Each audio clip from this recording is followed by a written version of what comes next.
السلام عليكم ورحمة الله وبركاته.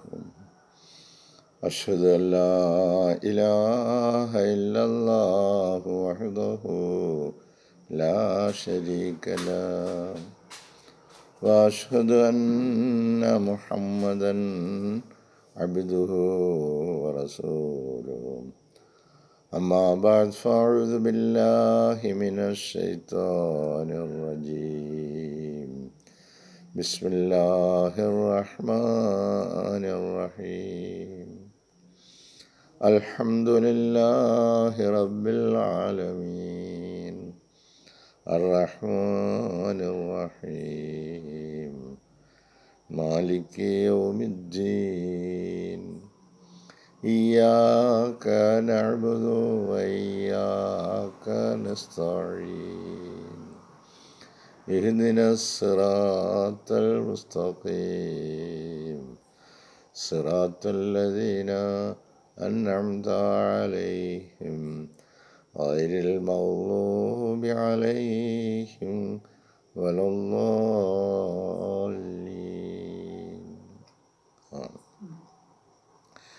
സ്നേഹബഹുമാനമുള്ള സഹോദരങ്ങളെ, നമ്മുടെ പ്രിയങ്കരായ ഇമാം ഹസ്രത്ത് ഖലീഫത്തുള്ള മുനീർ അഹമ്മദ് അസീം അയ്യദഹുല്ലാഹു തആല ബിനസ്രിൽ അസീസ് നമുക്ക് നൽകുന്ന വിശുദ്ധ ഖുർആൻ വിശദീകരണ പാഠങ്ങളിൽ സൂറ ആൽ ഇംറാനിലെ 61-ാമത്തെ വചനമാണ് ഇന്ന് നമ്മൾ മനസ്സിലാക്കാൻ ശ്രമിക്കുന്നത്. അഊദു ബില്ലാഹി മിനശ് ശൈത്വാനിർ റജീം. അൽ ഹഖ്ഖു മിൻ റബ്ബിക ഫലാ തകുൻ മിനൽ മുംതരീൻ. അൽ ഹഖ്ഖു, ഈ പരമമായ സത്യം, മിൻ റബ്ബിക, നിന്റെ രക്ഷിതാവിങ്കിൽ നിന്നുള്ളതാണ്. ഫലാ തകുൻ മിനൽ മുംതരീൻ, ഫലാ തകുൻ, നിങ്ങളാകരുത്, മിനൽ മുംതരീൻ, സംശയാലുക്കളിൽ, നിങ്ങൾ തർക്കിക്കുന്നവരാവരുത്. സംശയം വരുമ്പോഴാണല്ലോ തർക്കം വരുന്നത്. അപ്പോൾ ഫലാ തകുൻ മിനൽ മുംതരീൻ, നിങ്ങൾ സംശയാലുക്കളാവരുത്. ചെറിയ ഒരു വചനം. അൽ ഹഖ്ഖു മിൻ റബ്ബിക, ഈ പരമമായ സത്യം നിന്റെ രക്ഷിതാവിങ്കിൽ നിന്നുള്ളതാണ്. ഫലാ തകുൻ മിനൽ മുംതരീൻ, നിങ്ങൾ സംശയാലുക്കളിൽ അഥവാ താർക്കികരിൽ പെട്ടു പോകരുത്. എത്ര ഗൗരവമായ ഒരു കൽപ്പനയാണ്, കാര്യമാണ് നമ്മളോട് അല്ലാഹു തആല പറയുന്നത്. നമുക്ക് തോന്നും ഇത് വളരെ നിസ്സാരമാണെന്ന്. എന്തിനും ഏതിനും തർക്കവിതർക്കങ്ങൾ കൊണ്ട് നിറയപ്പെട്ട ഒരു ലോകത്താണ് നമ്മൾ കഴിയുന്നത്. എന്നിട്ട് ചില പരമമായ സത്യങ്ങൾ നമ്മുടെ മുമ്പാകെ വെക്കുകയാണ്. നിങ്ങളതിൽ തർക്കിച്ച് നിങ്ങളുടെ ജീവിതം പാഴാക്കി കളയരുതെന്ന് ഹസ്രത്ത് ഖലീഫത്തുള്ള പറയുന്നു. When Allah uncovers A truth, ഒരു കാര്യത്തിൻ്റെ നിജസ്ഥിതി അല്ലാഹു തആല തുറക്കുകയാണ്, സത്യം. വെൻ അല്ലാഹ് അൺകവേഴ്സ്, അതിൻ്റെ മറഞ്ഞു കിടന്നതിനെ തുറന്നു കാണിക്കുകയാണ്, സത്യം എന്താണ് എന്ന്. When Allah uncovers A truth, ഒരു സത്യത്തെ അല്ലാഹു തആല തുറന്നു കാണിക്കുമ്പോൾ, വിച്ച് ബിഫോർ റേസ്ഡ് ഒബ്ജെക്ഷൻസ്, ആ കാര്യത്തെ സംബന്ധിച്ച് പല രീതിയിലുള്ള എതിർപ്പുകളും പ്രകടമാക്കിയിരുന്നു. എമംഗ് ദ പീപ്പിൾ, ജനങ്ങൾക്കിടയിൽ തർക്കവിതർക്കങ്ങൾ കൊണ്ട് നിറയപ്പെട്ടു. കുഴഞ്ഞു മറിഞ്ഞ ഒരു പ്രശ്നം. ആ പ്രശ്നത്തിന് പരിഹാരം കാണുന്നതിന് വേണ്ടി അല്ലാഹു ആ പരമമായ സത്യം ഈ താർക്കികരുടെ മുമ്പിൽ, മാനവകുലത്തിൻ്റെ മുമ്പിൽ, നമ്മൾ മനുഷ്യരെല്ലാവരും തർക്കക്കാരാകും. Thereafter there should be no disputes for Allah. അപ്പോൾ ഇതിനൊരു വിധി പറയുകയാണ്. ഇനി നിങ്ങൾക്ക് എന്ത് ഉണ്ടാകരുത്? there should be no disputes, തർക്കങ്ങളുണ്ടാകരുത്. ഇതിവിടെ വെച്ച് അവസാനിപ്പിക്കണം. For Allah has already rendered clear his stand. ഈ കാര്യത്തിലുള്ള അള്ളാഹുവിൻ്റെ സ്റ്റാൻഡ് എന്താണെന്ന്, അതിൻ്റെ നടപടി, ഇതാണ് അതിൻ്റെ കാര്യം. തീർപ്പ് കൽപ്പിക്കുകയാണ്, ഓർ ജഡ്ജ്മെൻറ്റ്, അല്ലെങ്കിൽ ഇത് സംബന്ധമായിട്ടുള്ള വിധി, അന്തിമ വിധി ഇതാണ്. About the specified matter at hand, നിങ്ങളുടെ മുമ്പാകെയുള്ള ഈ പ്രത്യേകമായ വിഷയത്തിലുള്ള അന്തിമ തീരുമാനം, അന്തിമ ജഡ്ജ്മെൻറ്റ് ഇതാണ്. ഇത് നിങ്ങൾ അനുസരിച്ചു കൊള്ളണം. ഫലാ തകുൻ മിനൽ മുംതരീൻ, നിങ്ങൾ തർക്കം കൊണ്ട് ഇനി നടക്കരുത് എന്ന് പറയുകയാണ്. ഇപ്പോൾ ഒരു വലിയ വിഷയമാണ് നമ്മൾ ചർച്ച ചെയ്തുകൊണ്ടിരുന്നത്. ഈസാ അലൈഹിസ്സലാമിൻ്റെ ജനനം, അദ്ദേഹത്തിൻ്റെ പ്രവർത്തനം, അദ്ദേഹത്തിൻ്റെ മരണം, അദ്ദേഹത്തിൻ്റെ ആകാശാരോഹണം, ഇങ്ങനെ വിവിധങ്ങളായ വിഷയങ്ങളുണ്ടാകും. അപ്പോൾ ഇതൊക്കെ സംബന്ധിച്ച് വളരെ വലിയ ചർച്ചകൾ നൂറ്റാണ്ടുകളിലൂടെ ലോകത്ത് അരങ്ങേറിക്കൊണ്ടിരിക്കുകയാണ്. അതിന് വിശുദ്ധ ഖുർആൻ വന്നതോടെ ഒരു അന്തിമ വിരാമം, അതിൻ്റെ തീരുമാനമായി കഴിഞ്ഞു. സ്വീകരിക്കാതിരിക്കുക ചെയ്യുന്നത് സത്യവിശ്വാസവുമായിട്ട് ബന്ധപ്പെട്ട കാര്യമാണ്. ഇൻ ദിസ് പ്രസൻറ്റ് കേസ്, ഈ കാര്യത്തിൽ, നമ്മുടെ മുമ്പാകെ വന്നിരിക്കുന്ന ഈ വിഷയത്തിൽ, it is the life, death and status of Jesus. വരുന്നത് ജീവിതവും മരണം, അതുപോലെ ഈസാ അലൈഹിസ്സലാമയുടെ സ്റ്റാറ്റസ്, അദ്ദേഹത്തിൻ്റെ പദവി എന്താണ്, which has been the centre of disputes. ഇതൊക്കെയാണ് ഈ തർക്കത്തിൻ്റെ കേന്ദ്ര ബിന്ദുക്കൾ. അദ്ദേഹത്തിൻ്റെ ജനനം തന്നെ, അദ്ദേഹത്തിൻ്റെ മരണം തന്നെ, അദ്ദേഹത്തിന് ലഭ്യമായിരുന്ന പദവിയുടെ കാര്യം, ഇതൊക്കെയാണ് ഭയങ്കരമായ തർക്കത്തിലിരിക്കുന്നത്. ബട്ട് ത്രൂ ഡിവൈൻ റിവലേഷൻസ്, എന്നാൽ ത്രൂ ഡിവൈൻ റിവലേഷൻസ്, ദൈവിക വെളിപാടുകളിലൂടെ, ടു ഹിസ് നോബിൾ പ്രോഫറ്റ്, മഹാനായ അള്ളാഹിൻ്റെ പ്രവാചകൻ മുഹമ്മദ് മുസ്തഫ സല്ലല്ലാഹു അലൈഹി വസല്ലമയ്ക്ക് അല്ലാഹു തആല നൽകിയ അതിമഹത്തായ ദൈവിക വചനത്തിലൂടെ, Allah has removed all misconceptions, അല്ലാഹു തആല എല്ലാ വിധത്തിലുള്ള തെറ്റിദ്ധാരണകളും നീക്കം ചെയ്തിരിക്കുകയാണ്. About some aspects of his life, അദ്ദേഹത്തിൻ്റെ ജീവിതത്തെ സംബന്ധിച്ചുള്ള ചില വീക്ഷണങ്ങളിൽ വന്ന തെറ്റുകൾ, കുറ്റങ്ങൾ, കുറവുകൾ, മനുഷ്യർ മനസ്സിലാക്കിയതിലെ അപാകതകൾ, അതെല്ലാം ക്ലിയർ ചെയ്തുകൊണ്ട് വിധി പ്രഖ്യാപിക്കുകയാണ്. അള്ളാഹ്സ് ട്രൂത്ത് ഈസ് വർത്ത്, അള്ളാഹുവിൻ വെളിപ്പെടുത്തുന്ന സത്യം അത് വളരെ വിലയുള്ളതാണ്. More than a million truths, അത് ലക്ഷക്കണക്കിന് സത്യങ്ങളെക്കാൾ ഉപരിയായി നിൽക്കുന്നതാണ് അള്ളാഹു വെളിപ്പെടുത്തുന്നത്. സത്യങ്ങൾ ഒരുപാടുണ്ട്, പക്ഷേ അതിലേറ്റവും പരമമായ സത്യം അള്ളാഹുവിൽ നിന്നുള്ളതാണ്. അപ്പോൾ അതിന് ലക്ഷക്കണക്കിന് അഥവാ ദശലക്ഷക്കണക്കിന് സത്യങ്ങളെക്കാൾ ഔന്നത്യമുള്ള പരമമായ ഒരു സത്യമാണ് അത്. ഓഫ് ദിസ്, ഈ കാര്യത്തിൽ, those who say that they have faith should never doubt. അതുകൊണ്ട് നിങ്ങൾക്ക് ഇതിൽ ദോസ് ഹൂ സേ, ആരാണോ പറയുന്നത്, വാദിക്കുന്നത്, that they have faith should never, വിശ്വാസികളാണ് എന്ന് പറയുന്നവരാണെങ്കിൽ നിങ്ങൾ ഈ കാര്യത്തിൽ ഇനി തർക്കിക്കരുത്. തർക്കമെല്ലാം ഇവിടെ അവസാനിപ്പിച്ച് അതിൻ്റെ നിജസ്ഥിതി എന്താണ് എന്ന് അള്ളാഹു വെളിപ്പെടുത്തുന്നു. ഈസാ നബി അലൈഹിസ്സലാം എങ്ങനെയാണ് വന്നത്, എന്താണ് അദ്ദേഹം ചെയ്തത്, അദ്ദേഹത്തിൻ്റെ ദൗത്യം എന്തായിരുന്നു, അദ്ദേഹം എങ്ങനെ മടങ്ങിപ്പോയി, ഈ കാര്യങ്ങളെല്ലാം സുവ്യക്തം, സുതാര്യം അള്ളാഹു തആലാവിൻ്റെ വിശുദ്ധ വചനങ്ങളിലൂടെയും റസൂൽ സല്ലല്ലാഹു അലൈഹി വസല്ലമ തൻ്റെ വചനങ്ങളിലൂടെ, അധ്യാപനങ്ങളിലൂടെയും അത് ലോകസമക്ഷം ക്ലിയർ ചെയ്തിരിക്കുന്ന ഒരു വിഷയമാണ്. ഇനിയും തർക്കിച്ചുകൊണ്ട് നമ്മൾ നടക്കുകയാണെങ്കിൽ ഈ വിശുദ്ധ ഖുർആനൊന്നും നമ്മൾ നോക്കുന്നവരോ അത് മനസ്സിലാക്കുന്നവരോ അത് ഉണ്ടെന്നല്ല. ഈ വിശ്വാസം എന്ന് പറയുന്നത്, അതുകൊണ്ടാണ് പറഞ്ഞത്, of this those who say that they have faith, അവർ വിശ്വാസികളാണ് എന്ന് പറയുന്നവർ ഷുഡ് നെവർ ഡൗട്ട്, ഈ കാര്യത്തെ സംബന്ധിച്ച് ഒരിക്കലും സംശയാലുക്കളാകരുത്. വിശ്വാസത്തെപ്പറ്റി യാസർദ് ഖലീഫത്തുള്ള പറയുന്ന ഒരു കാര്യം ഈ സന്ദർഭത്തിൽ ഓർത്തിരിക്കുന്നത് നല്ലതാണ്. വിശ്വാസം എന്ന പേരിൽ ഹസ്രത്ത് ഖലീഫത്തുള്ള ഒരു ഗ്രന്ഥം എഴുതിയിട്ടുണ്ട്. അതിൻ്റെ കൺക്ലൂഷനിൽ ഹസ്രത്ത് ഖലീഫത്തുള്ള പറയുന്നു, ഈ വിശ്വാസം ഈമാൻ്റെ പ്രകൃതിയെക്കുറിച്ച് ഗ്രഹിക്കുക, അത് വളർത്തിക്കൊണ്ട് വരുന്നതിനുള്ള വഴികൾ അറിയുക. ഈ വിശ്വാസം എന്ന് പറയുന്നത് എല്ലാവരും പറയുന്നത് നമ്മളൊക്കെ വിശ്വാസികളാണ് എന്നുള്ളതാണ്. പക്ഷെ പറയുന്നത് ഒരു വൃക്ഷം പോലെ ഇതിനെ വളർത്തിക്കൊണ്ട് വരുന്നതാണ്.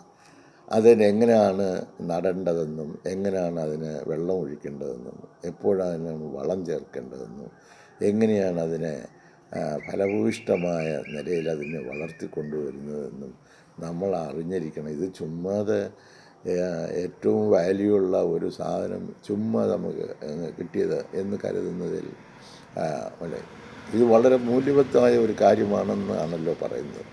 ഈമാൻ അഥവാ വിശ്വാസം നമ്മിൽ ചിലർ കരുതുന്നതിൽ നിന്നും എതിരാണ്. എന്നാൽ നാം എല്ലാവരും അത് വേണമെന്ന് ആഗ്രഹിക്കുന്നവരാണ്. ഈമാൻ വേണം എന്ന് ആഗ്രഹിക്കുന്നവർ. എന്നാൽ അത് എളുപ്പത്തിൽ കരഗതമാകുന്ന ഒരു സാധനമല്ല. അതിൻ്റെ പ്രശാന്തത മനസ്സിലാക്കാനോ ഓർമ്മിക്കാനോ പ്രയാസകരമാണ്. സ്നേഹത്തിൻ്റെ ഫലമാണത്. ഇസ്ലാമിന് വേണ്ടിയുള്ള നമ്മുടെ ആത്മസമർപ്പണത്തിലൂടെ നമുക്ക് അത് നേടാമെന്ന് നാം പ്രതീക്ഷിക്കുന്നു. ഇസ്ലാമിന് വേണ്ടി സമർപ്പണം ചെയ്യുകയും ഈമാൻ പ്രവൃത്തിപഥത്തിൽ കൊണ്ടുവരികയും ചെയ്താൽ മാത്രം പോരാ, മറിച്ച് പ്രസ്തുത സമർപ്പണത്തിൽ ദൃഢചിത്തരായിരിക്കണം. ഇപ്പോൾ നമ്മളൊക്കെ വിശ്വാസികളാണ്, ഈമാനുള്ളവരാണ്, അല്ലെങ്കിൽ ഇസ്ലാമുള്ളവരാണ് എന്നാണ് നമ്മൾ പറയുന്നത്. പക്ഷേ അങ്ങനെ പറഞ്ഞ് എന്ന് വിചാരിച്ചിട്ട് കാര്യമില്ല. അതിൽ ഈമാൻ കാര്യം അനുസരിച്ച് അല്ലെ ഇസ്ലാം കാര്യം അനുസരിച്ച് ചില കാര്യങ്ങൾ ചെയ്തു എന്ന് പറഞ്ഞിട്ട് കാര്യമില്ല. എന്നിട്ട് ഖലീഫത്തുള്ള പറയുന്നത്, പ്രസ്തുത സമർപ്പണത്തിൽ ദൃഢചിത്തരായിരിക്കണം, വഴുതി പോകരുത്. ഇത് നമ്മൾ മേളിൽ നിന്നൊരു വെള്ളം ഇങ്ങോട്ട് വന്നാൽ ആ വെള്ളം എങ്ങോട്ട് പോകുന്നോ അതിൻ്റെ കൂടെ നമ്മൾ പോകുന്നവരാ. അതാണ് നമ്മുടെ ഈമാൻ. ഇന്ന് ലോകത്തിൻ്റെ ഈമാൻ അങ്ങനെ നിൽക്കാം. പ്രവൃത്തിയിലും അതുകൊണ്ട് അർത്ഥമാക്കുന്നത് വിശ്വാസത്തെ പ്രവൃത്തിപഥത്തിൽ കൊണ്ടുവരിക എന്നാകുന്നു. നമ്മുടെ വിശ്വാസത്തെ പ്രവൃത്തിപഥത്തിൽ നമ്മൾ എന്തോ കൊണ്ടുവന്നു, വിശ്വാസമുണ്ട് എന്ന് ഒരാൾ പറയുന്നു. ആ വിശ്വാസത്തെ നമ്മുടെ പ്രവൃത്തിയിൽ, ദൈനംദിന ജീവിതത്തിൽ, നമ്മുടെ പകൽ വേളകളിൽ, നമ്മുടെ രാത്രി സമയങ്ങളിൽ അതിനെ എങ്ങനെ പ്രവൃത്തിപഥത്തിൽ ആ ഈമാനെ കൊണ്ടുവന്നു.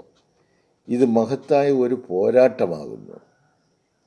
ഇതിൽ ഈ റസൂൽ സല്ലല്ലാഹു അലൈഹി വസല്ലമ ഉഹദ് യുദ്ധം കഴിഞ്ഞിട്ട് വരുമ്പോഴാണെന്നാണ് ഓർമ്മ, നമ്മുടെ ചെറിയ പോരാട്ടമൊക്കെ കഴിഞ്ഞു, ഇനിയാണ് വളരെ വലിയ പോരാട്ടമെന്ന്. അതെന്താ? അപ്പം സഹാബാക്കൾ അത്ഭുതപ്പെട്ടു.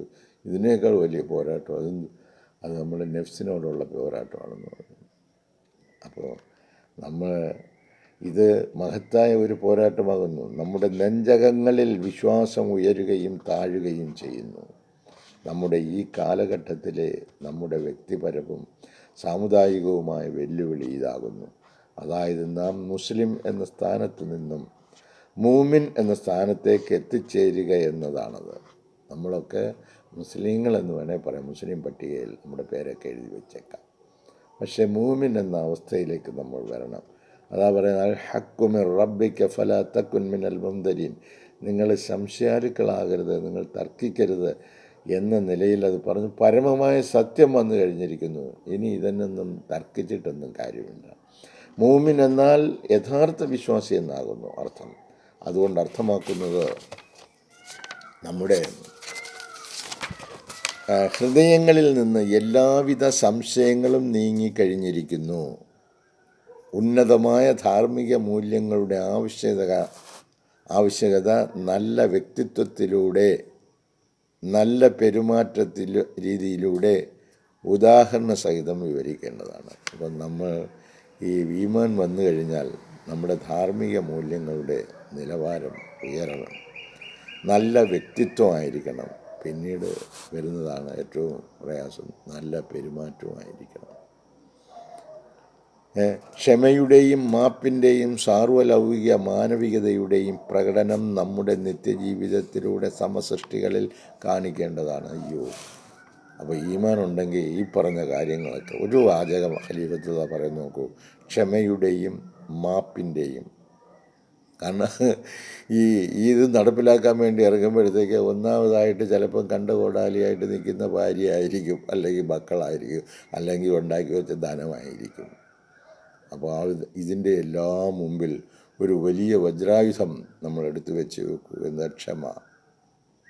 പിന്നെ മാപ്പിൻ്റെയും ഈ കാണിക്കുന്ന എല്ലാ തെറ്റുകളും നമ്മൾ മാപ്പ് ചെയ്ത് കൊടുക്കേണ്ടി വരും. സാർവലൗകിക മാനവികതയുടെ ജാതി മത വർഗ വർണ്ണ ഭാഷ ദേശങ്ങൾക്കതീതമായി തൻ്റെ സമസൃഷ്ടികളെ തിരിച്ചറിയുക, അവനെയും സൃഷ്ടിച്ചതും സംരക്ഷിക്കുന്നതും അള്ളാഹുവാണ് എന്ന് തിരിച്ചറിഞ്ഞുകൊണ്ട് അവനോട് ഉത്തമമായ നിലയിൽ വർത്തിക്കുക. ഇതൊന്നും വല്ലതും ചെയ്യുന്നു? നമ്മൾ അമ്പും വില്ലും കൊണ്ട് നടക്കില്ലയോ? നമ്മുടെ നിത്യജീവിതത്തിലൂടെ സമസൃഷ്ടികളെ കാണിക്കേണ്ടതാണ്. ഈമാനുണ്ടെങ്കിൽ ചെയ്യേണ്ട പ്രശ്നങ്ങളാണ് ഇതൊക്കെ. ഈമാൻ ഇല്ല എങ്കിൽ ഈ പറഞ്ഞ കാര്യങ്ങളൊന്നുമില്ല. ആരോടും എന്തും പറയാം, എങ്ങനെയും ചെയ്യാം. തൻ്റെ വിശ്വാസത്തിൽ ഉറച്ചു നിൽക്കുന്ന ഒരുവനെ പറ്റി വിശുദ്ധ ഖുർആനിൽ പറയുന്നു, അവന് ആരാമങ്ങൾ ലഭിക്കുന്നതാണ്. വിശ്വാസികൾക്ക് അല്ലാഹു തആല ആരാമങ്ങൾ കൊടുക്കുന്നു, സ്വർഗത്തോപ്പുകൾ, ഫലദായകമായ സൗകര്യങ്ങളോടുകൂടിയ വിശ്രമ സങ്കേതങ്ങൾ നൽകും വിശ്വാസികൾക്ക്. നമുക്കൊക്കെ എത്ര ആരാമങ്ങൾ കിട്ടിയിട്ടുണ്ടെന്ന് നമ്മൾ ഓരോരുത്തരും ആലോചിച്ച് നോക്കുക. നമ്മൾ ഏത് ആരാമത്തിലായിരിക്കുന്നത്? അതിലൊഴുകുന്ന നദികളുണ്ടായിരിക്കും. എന്ന് പറഞ്ഞാൽ എന്താ? ഈ ഒഴുകുന്ന നദി എന്ന് പറയുമ്പോൾ നമ്മളൊരു ആരാമത്തിലിരിക്കുകയാണ് എങ്കിൽ അതിലൊഴുകുന്ന നദികളുണ്ടായിരിക്കും.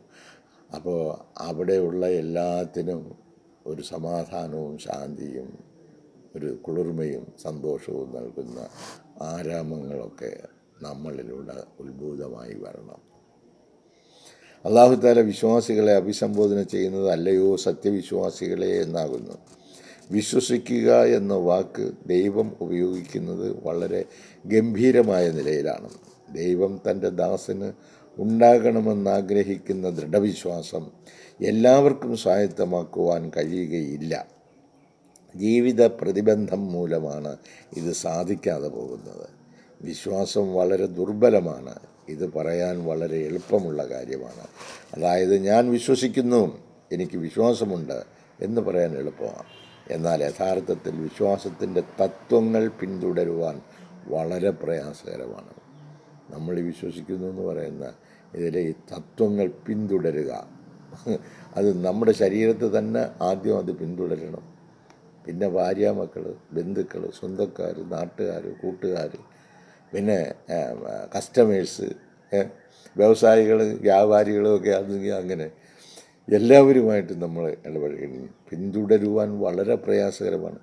ജനങ്ങൾ മിക്കവാറും നിരാശരായിത്തീരുന്നു. അതിൻ്റെ കാരണം അള്ളാഹുവിലേക്ക് അവൻ ആകർഷിക്കപ്പെടുന്നതിനേക്കാൾ അവർ ആകർഷിക്കപ്പെടുന്നത് ഇഹലോക സുഖഭോഗങ്ങളിലാണ്.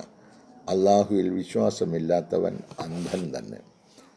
അപ്പോൾ ഇഹലോക കാര്യങ്ങളിലുള്ള സുഖഭോഗങ്ങളിലേക്ക് മനുഷ്യൻ തിരിയുന്നത് കൊണ്ടാണ് അല്ലാഹു തആല സത്യവിശ്വാസികൾക്ക് സ്വർഗം നൽകുന്നതാണ് എന്ന് പറഞ്ഞിട്ട് ആ സ്വർഗത്തിൽ നമുക്ക് പ്രവേശിക്കുവാനോ അതിൽ നിന്നുള്ള സുഗന്ധം നുകരുവാനോ അതിൽ നിന്നുള്ള പാനീയം കുടിക്കുവാനോ അതിൽ നിന്നുള്ള നന്മകൾ നമ്മളിലേക്ക് കടന്നു വരുവാനോ നമുക്ക് കഴിയാത്ത അവസ്ഥ നമ്മുടെ വിശ്വാസത്തിൻ്റെ ദൗർബല്യമാണ്.